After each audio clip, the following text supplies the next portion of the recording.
देखो बच्चों, आज का हमारा नया चैप्टर है वो है विद्युत विभव, तीसरा चैप्टर है, ठीक है। और इस चैप्टर में सबसे पहली जो हमारी टर्म है, डेफिनेशन है, वो विभव की है, ठीक। तो विभव क्या होता है इसको हम समझ लेते हैं बड़े अच्छे से। तो हमने आपको बताया बच्चों कि जैसे कहीं पे अगर मान लो ये आवेश है, धन आवेश, ठीक है, ये बहुत सा धन आवेश, ठीक है। अगर ये धन आवेश है तो हमें मालूम है इसके चारों तरफ एक विद्युत क्षेत्र फैल जाता है, सब लोग जानते हो, है ना। इसके चारों तरफ एक विद्युत क्षेत्र इस तरीके से फैल गया। ये देख रहे हो ना, इसका एरिया है, ये सब है, चारों तरफ इसी का एरिया है, ठीक।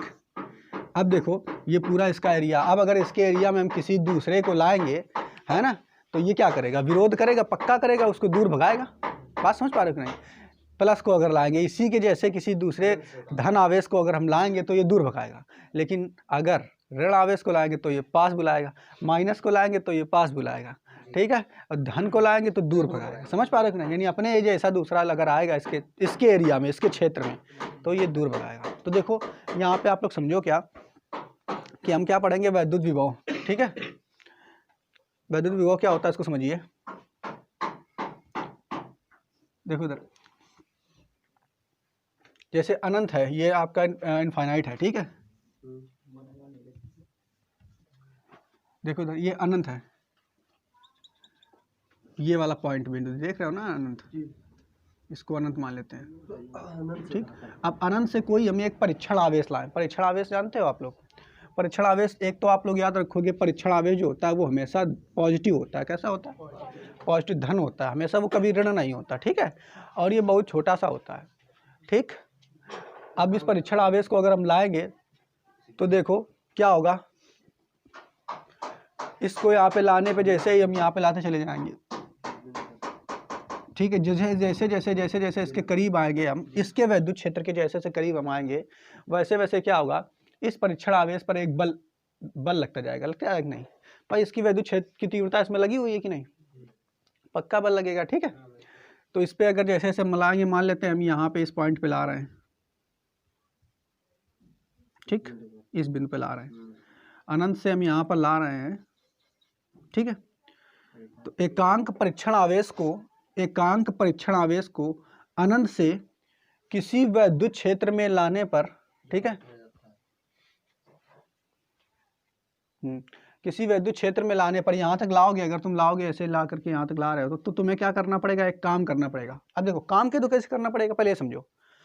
मतलब वो तुम्हारा परीक्षण आवेश था वहां पे, ये तुम्हारा क्या कर रहा है, उस परीक्षण आवेश को जैसे जैसे तुम इसके पास लाते चले जाओगे वैसे वैसे ये तुम्हारा क्या करेगा, उसको दूर भगाएगा। क्या करेगा, दूर भगाएगा। जब वो ये जैसे तुम यहाँ पे आ गए, मान लो इसके क्षेत्र में, यहाँ पे आगे शुरुआत में तो अनंत पे है, तब तो ये इतना इसका मतलब जो है क्षेत्र नहीं फैला होगा, लेकिन जैसे जैसे तुम इसके क्षेत्र में आते चले जाओगे वैसे वैसे ये क्या देखेगा, अरे मेरे क्षेत्र में कोई दुश्मन आ रहा है।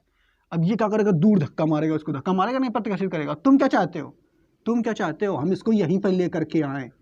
तो जब ये इसको धक्का मार रहा है और तुम इसको पास लाना चाह रहे हो, तो तुम्हें क्या करना पड़ेगा, बल लगाना पड़ेगा। ऐसे बल लगाना पड़ेगा कि नहीं, समझ पा रहे हो कि नहीं।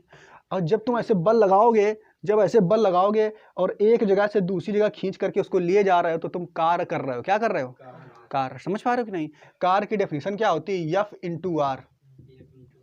आप लोग जानते हो कार्य का सूत्र होता है, यानी बल गुणा बल की दिशा में विस्थापन। तो देखो इधर जैसे ही तुम इसको अनंत से ला रहे हो तो तुम बल तो लगा ही रहे हो, और साथ ही साथ देखो पहले यहाँ था और इतनी दूरी चल गई, ये विस्थापन हो गया तुम्हारा। क्या हो गया, यहाँ से यहाँ तक आ गया। तो इसका मतलब तुम अनंत से ला रहे हो और यहाँ तक लाने में तुम्हें कार्य भी करना पड़ रहा है। बात समझ पा रहे हो, यानी तुम बल भी लगा रहे हो और दूरी भी बदल रही है। बात समझ पा रहे हो नहीं। ये देख रहे हो ना, बल भी लगा रहे हो, विस्थापन भी बदल रहा है, तो इसका मतलब हुआ कि तुम कार्य कर रहे हो।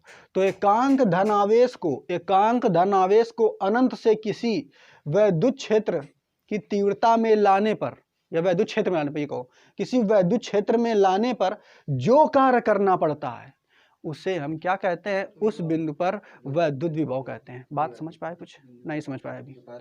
देखो यहां से यहां तक तुम इसको अगर ला रहे हो तो तुम्हें काम करना पड़ेगा कि नहीं, पक्का करना पड़ेगा। अरे भाई ये तो तुम्हें धक्का ही दे रहा था, अब इसको तुम यहाँ से लाओगे, ऐसे लाओगे, तो तुम्हें कार्य करना पड़ेगा। बिल्कुल सही समझ रहे हैं।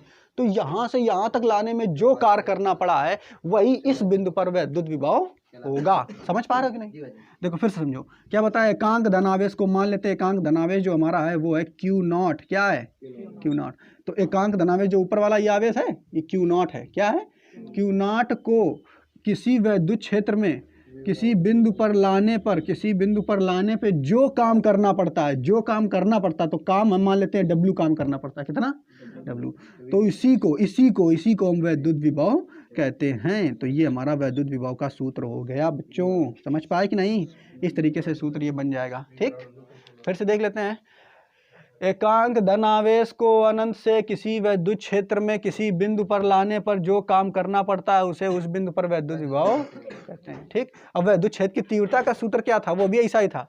एकांक धनावेश को अनंत से किसी वैद्युत क्षेत्र में लाने पर जो बल लगता है, वहां बल लग रहा था। वैद्युत क्षेत्र की तीव्रता E होती थी, तो वहां पे क्या होता है? एकांक धनावेश को अनंत से